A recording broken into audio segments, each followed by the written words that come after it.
देखो बाबूजी संत शिरोमणि श्रोताओ भगवान कलाकार दिखाएंगे भक्ति स्वरूप हमारे माँ बहन देखियो एक महारानी बाबू हो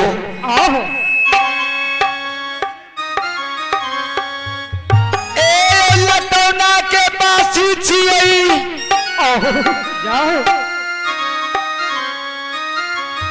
शायद नाम लागई है बलदेव बाबू हे आज पहुंच छियई बलदेव बाबू पोखर के बगल में घर है 6 मिनट के बाद और रंगीन मैच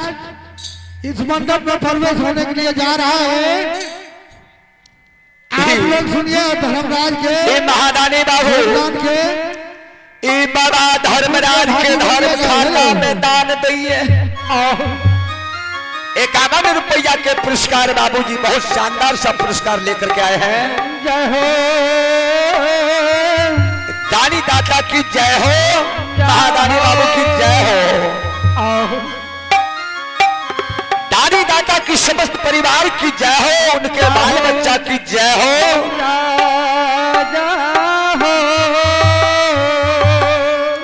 मालिक घर में दानी बाबू के सुख शांति राखी हो ए बाल बच्चा के विद्या के भंडार दी हो मालिक धन के कमी नहीं दी हो लतौना ग्राम में जय हो भगवान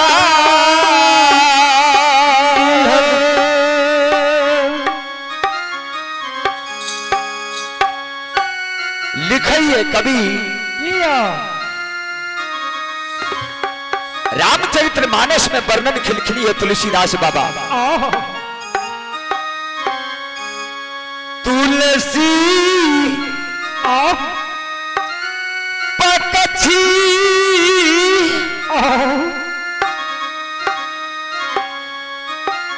पिए ना सरीता नीर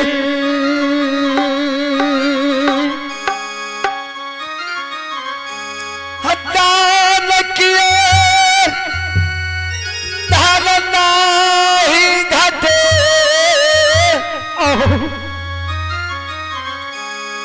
जाऊं सहा रहे रघुबीर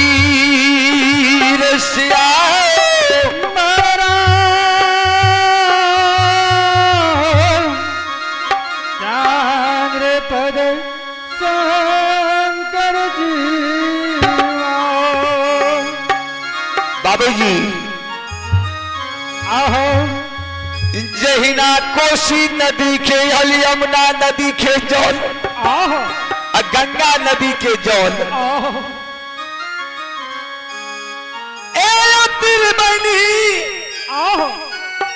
संगम बैल के धारा चलिए चलिए कते जाइए हे एक गहरा समुद्र में गिरइए देखियो बाबूजी वही समुद्र में पक्षी हे चोच लाके जल उठा के पीब लिये तो जल के कमी नहीं हुई है कमी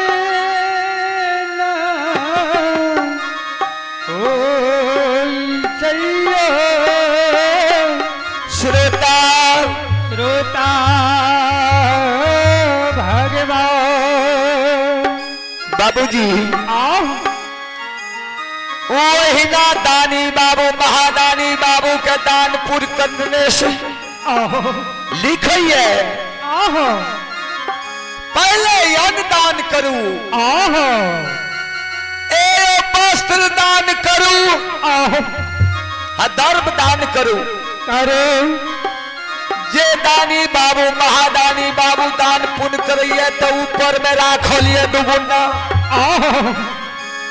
ओकरा धन के कमी नहीं हुई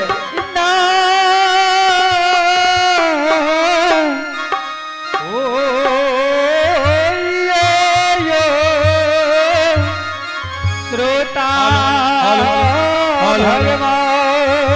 एक आवश्यक सूचना भाई महादानी बाबू के बलते बाबू जो वार्ड पंच के कृपया भोजन कर ले। आए बाबूजी भक्तिया मंडली भूखे हैं, कृपया भोजन कर ले।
बाबूजी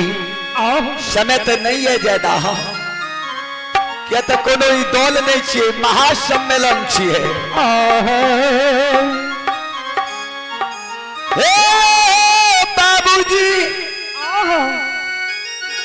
बड़े बड़े गवैया बजबैया देखियो हमार महादेव बाबू बगल में चली ले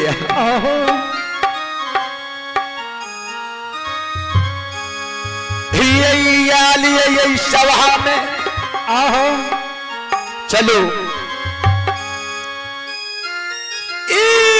धर्म बाबा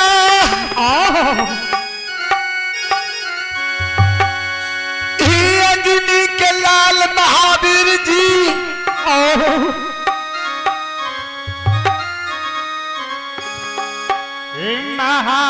महावीर जी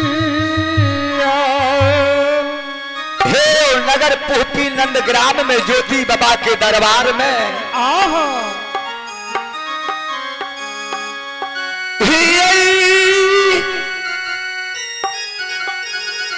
विराजमान करिए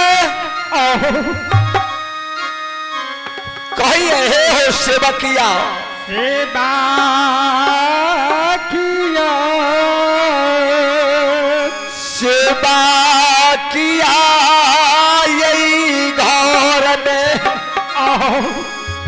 छो धौर से बाहर हुआ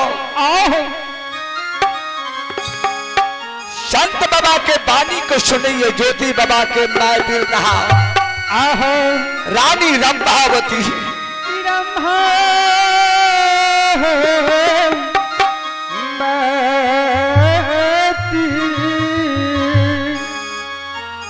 औरत घर घर भंडार में आवाज सुनिए। आहो दरबार मारने गेले डेढ़िया के पर्दा लग खिया बुझे दुआई के मोरियो आयो दर बजा के हियो रहिया पई इछैया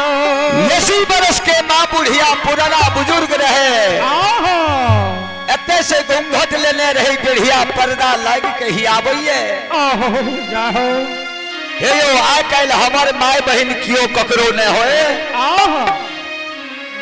कोई अतिथि दरबार में ये जते आहो अगर आवाज लगा देते धड़फड़ेले सीधे अतिथि मेहमान के समीप चले जेते दरबारे मारने जाओ हाँ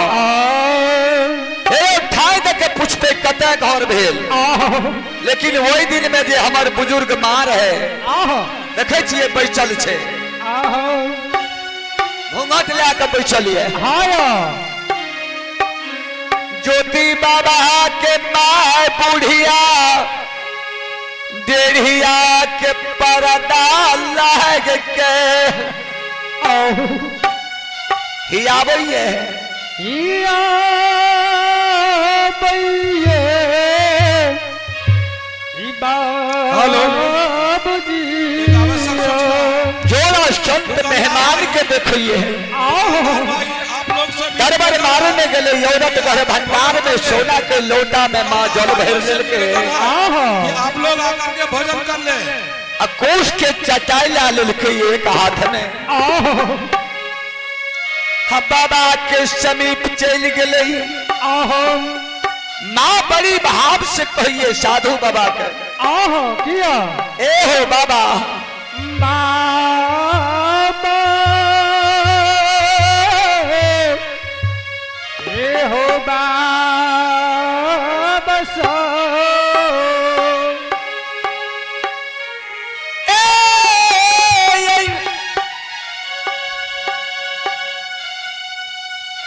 बाबा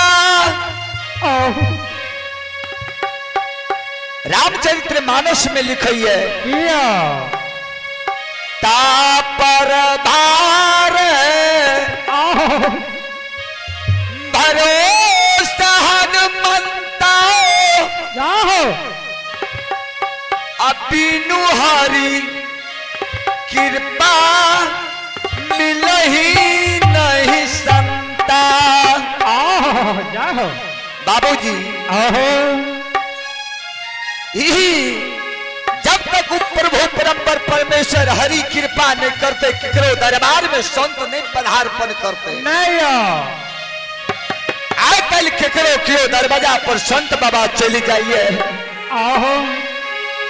अगर हमारे माँ बहन कुलीन घर के बेटी होते ते बड़ी भाव से कहते बाबा बैठियो आहो नहीं तो उचरी खल के बेटी हेते कहते जा दोसर दरबार में देखो कहते बाबा जी करना करना घोरे से ढोंगी बाबा उधा ले छो आहो अभिक्षाटन करने घुरे छो आहो नहीं शास्त्र बताबैये वेद बताबैये आहो ए संत बाबा दरबार में ये लई आहो यादर भाव करना चाहिए हायो संस्कार में आना चाहिए आहो बिना हरि के कृपा से केकरो दरवाजा पर संत नहीं जाइए वो व्यक्ति के जानना चाहिए कि हमरा ये मालिक कृपा क्या दिल है संत बाबा दरबार में ये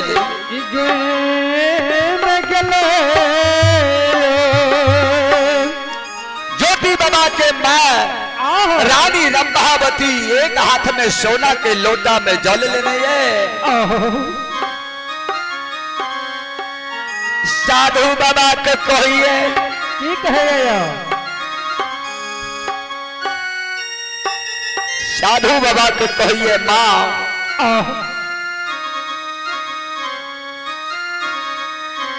से बाबा ये प्यार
माँ एक सुन लियो बेटा तोहर गई बहुत दानी पुनी लागै छौ एगे भूखल के अन्न दै छौ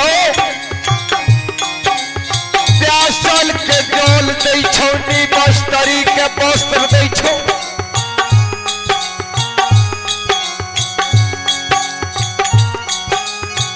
कई बिल दाल के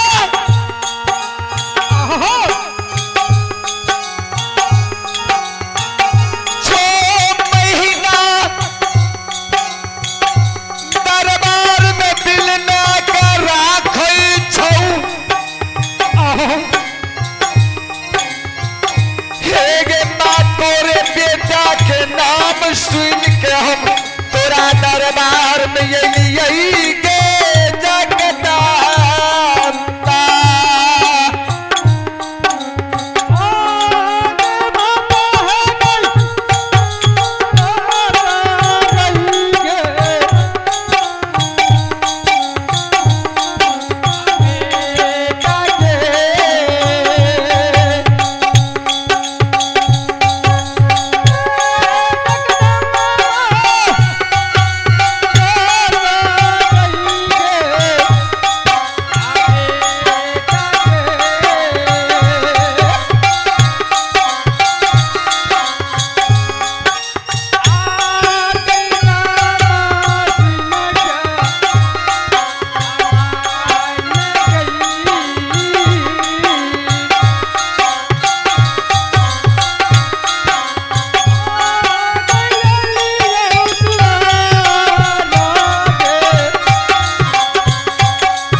आवश्यक सूचना मनीष जी आप जहाँ कहीं भी घूम रहे हो आप अविलंब आने का कृपा करेंगे। मनीष जी आप मुझे कहा जा रहा है आप हमारे माइक की आवाज सुनते ही अविलंब आने का कोशिश करेंगे। मनीष जी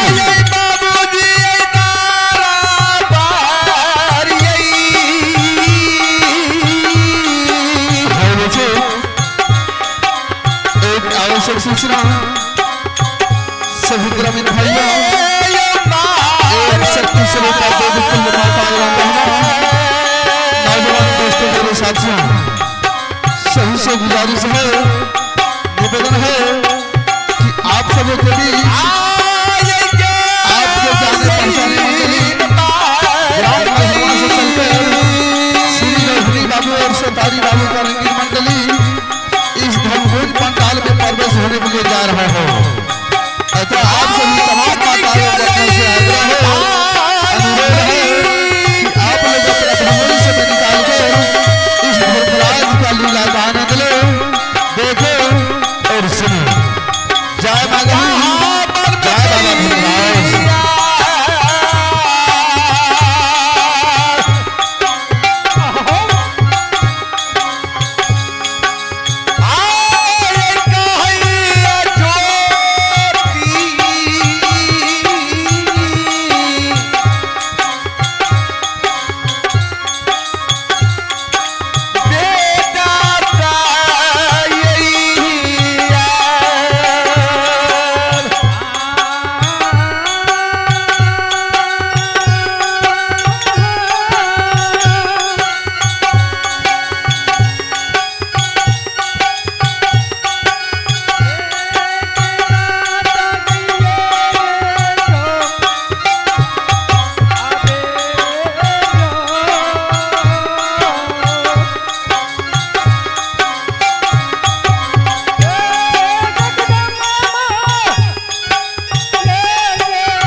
कहिए बेटा के धर्म के गहवर में जाकर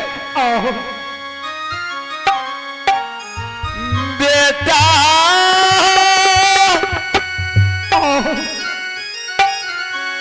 साधु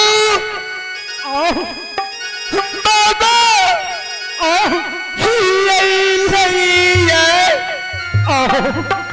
दरबार में कहिए 7 दिन सतहिया बचिया में बिठल हो चुका है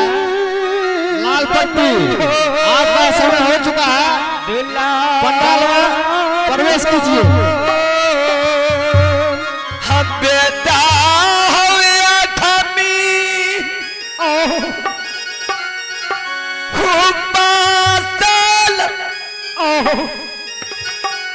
दरबार में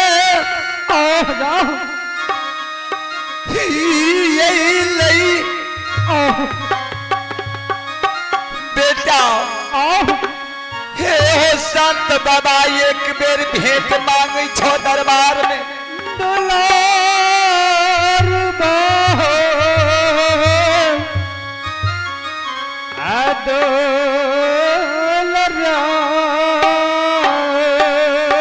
बेटा कहिए माँ से हे माँ माँ गई जई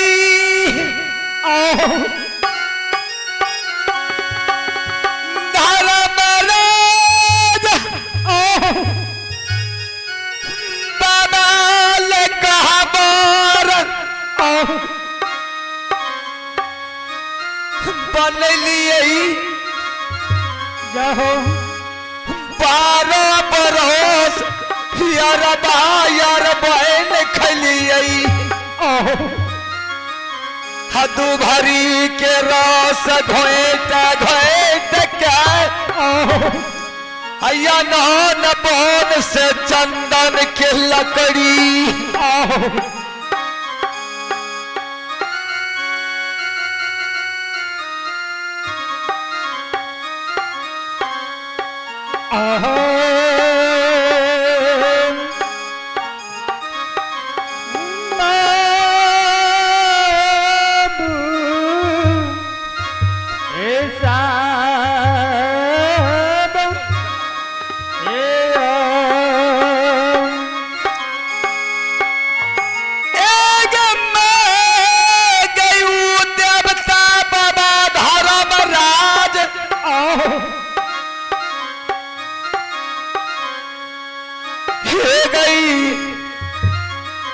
पूजा पर बैसल छी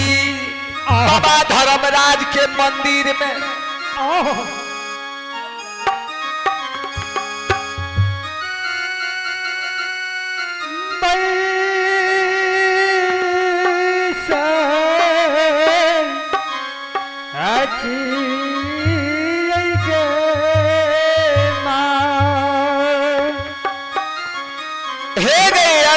लगने चाहिए धर्मराज बाबा कहिया ये बरैला के चौर में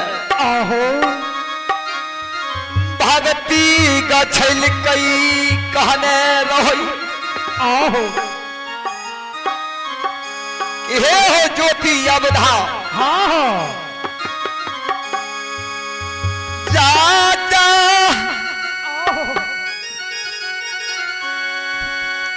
हो मरई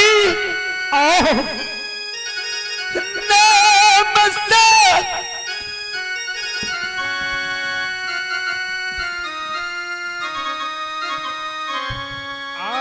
हो मंदिर बना भी हो वही मंदिर में पूजा करी हो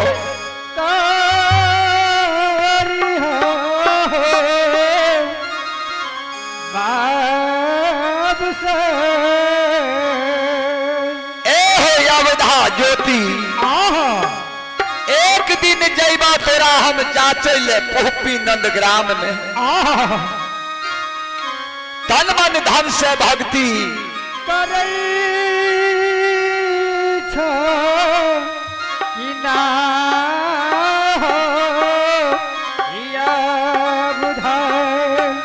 एगे माय ऊ बाबा नहीं छिए हे गई तो ढोगी बाबा छिए ई बाबा भिक्षा टोन करइए माँ जो ही औरत घर भंडार में हे गैया राम मोती बहुरनी चावल लाली है मुंगिया दर्रल दाल लाली है माय हवोई में 10-20 दरब दे दी और साधु बाबा के भिक्षा दे दी है दरबार से चल जेते माँ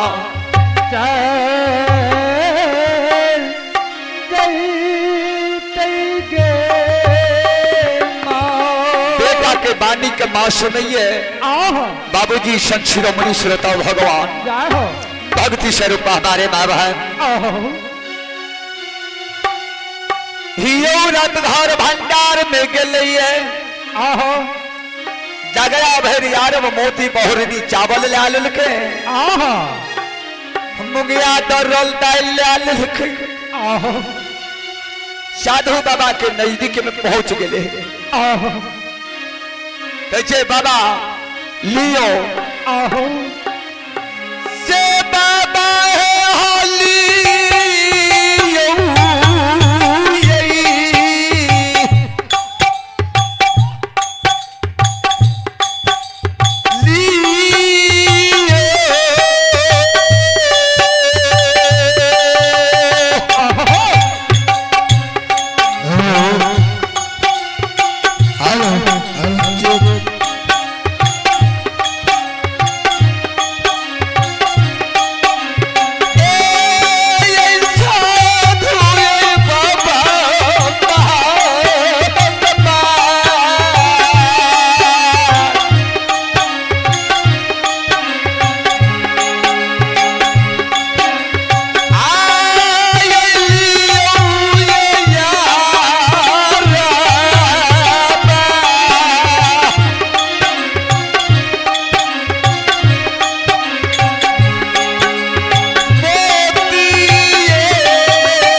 चलो अब सुनियो अगला गवैया से। Hello hello